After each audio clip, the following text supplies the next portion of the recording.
Hello नमस्कार दोस्तों, कैसे हैं आप लोग। आप सभी को, सनातन प्रेमी भक्तजनों को, शिव प्रेमी भक्तजनों को, परमात्मा प्रेमी भक्तजनों को हमारी ओर से राम राम, जय श्री राम। दोस्तों, आज हम कथा लेकर आए हैं शिव पुराण की पावन कथा, श्री रुद्र संहिता का 11वां अध्याय। इससे पहले हमने 10वें अध्याय में बताया कि भगवान शिव और माता पार्वती में प्रकट होकर के किस प्रकार से भगवान श्री हरि विष्णु और पितामह ब्रह्मा जी को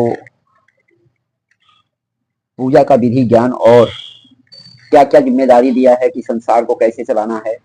यह जिम्मेदारी देकर के जब भगवान विष्णु और पितामह ब्रह्मा जी ने प्रणाम किया भगवान शिव और माता पार्वती को, तो उन्होंने वहां पे भगवान शिव माता पार्वती ने आशीर्वाद देकर के अंतर ध्यान हो गए और भगवान श्री हरि विष्णु जी और पितामह ब्रह्मा जी सृष्टि की रचना करने लगे और श्री हरि विष्णु भगवान जो है जनता जनार्दन का, समस्त प्राणियों का पालन करने लगे। इसलिए उन्हें जगत का पालनहार, सभी मनुष्यों का, सभी प्राणियों का पालनकर्ता बताया गया है। कथा इससे आगे प्रारंभ हो रही है। शिव पुराण की पावन कथा, श्री रुद्र संहिता का 11वां अध्याय। इसमें बताया गया है भगवान शिव की पूजा किस प्रकार करनी चाहिए, किस विधि से करना चाहिए, तथा भगवान शिव की पूजा का फल क्या प्राप्त होता है। इस विषय में हमारे ऋषि मुनिजनों, साधु संतों के द्वारा और श्री नारद जी के पूछने पर उनके पितामह ब्रह्मा जी के द्वारा जो कथा सुनाई गई है, वही कथा हम आप लोगों को सुना रहे हैं। तो कथा में आगे बढ़ने से पहले मेरा आप सभी से हाथ जोड़कर निवेदन है कि कथा की वीडियो को स्किप करके ना देखें। हमारे सेवा ज्ञान 1008 चैनल की सदस्यता लेकर के हमारा सहयोग करें। चैनल की सदस्यता लेने का आपको कोई शुल्क नहीं पड़ता, कोई धन दौलत रुपया पैसा नहीं लगता। बस एक लाइक, एक कमेंट, एक शेयर करना होता है ताकि शिव पुराण की पावन कथा की गूंज घर घर में गूंजे और सभी मनुष्य सनातन धर्म के इस अनुपम उपहार शिव पुराण की पावन कथा का लाभ उठा सके।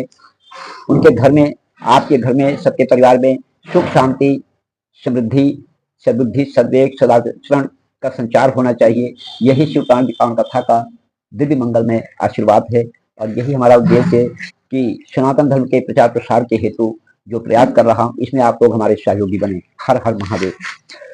ऋषि बोले कि हे सूत जी, अब आप हम पर कृपा कर हमें ब्रह्मा जी व नारद जी के संवादों के अनुसार शिव पूजन की विधि बताइए, जिससे भगवान शिव प्रसन्न होते हैं। ब्राह्मण, क्षत्रिय, वैश्य और शूद्र आदि 4 वर्णों को शिव पूजन किस प्रकार करना चाहिए, आपने व्यास जी के मुख से जो सुना है, कृपया हमें भी बताइए। महर्षियों के ये वचन सुनकर सूत जी ने ऋषियों द्वारा पूछे गए प्रश्नों का उत्तर देते हुए कहना आरंभ किया। कथा प्रारंभ। सूत जी बोले, हे मुनीश्वर, जैसा आपने पूछा है वो बड़े रहस्य की बात है। मैंने जैसा सुना है उसे मैं अपनी बुद्धि के अनुसार आपको सुना रहा हूं। पूर्व काल में व्यास जी ने सनत कुमार जी से यही प्रश्न किया था। फिर उपमन्यु जी ने भी इसे सुना था और इसे भगवान श्री कृष्ण को सुनाया था। वही सब मैं अब ब्रह्मा नारद संवाद के रूप में आपको बता रहा हूं। ब्रह्मा जी ने कहा कि भगवान शिव की भक्ति सुख में निर्मल एवं सनातन रूप है तथा समस्त मनोवांछित फलों को देने वाली है।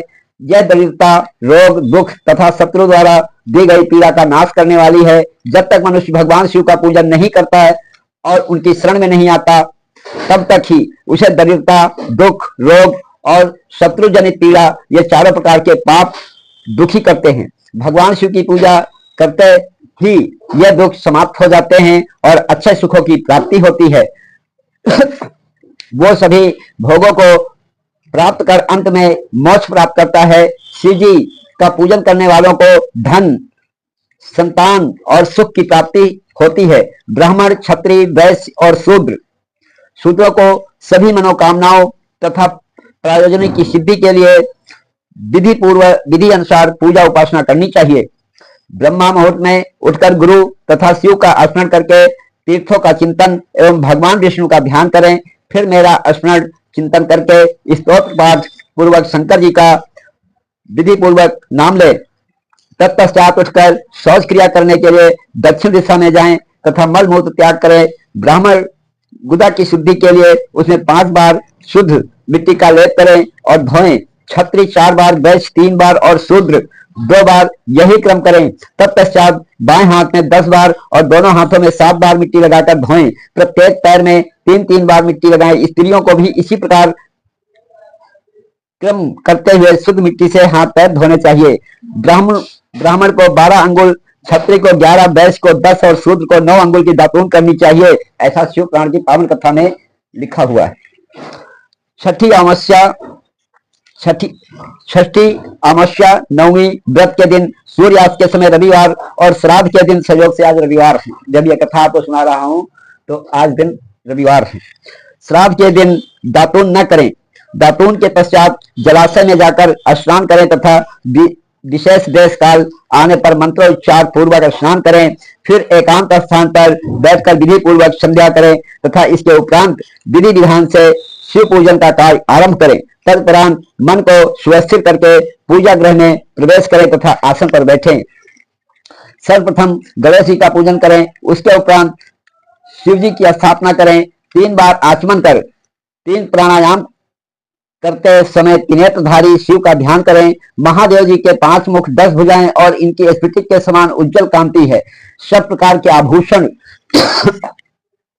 उनके श्री अंगों को विभूषित करते हैं तथा वे बागंबर बांधे हुए हैं।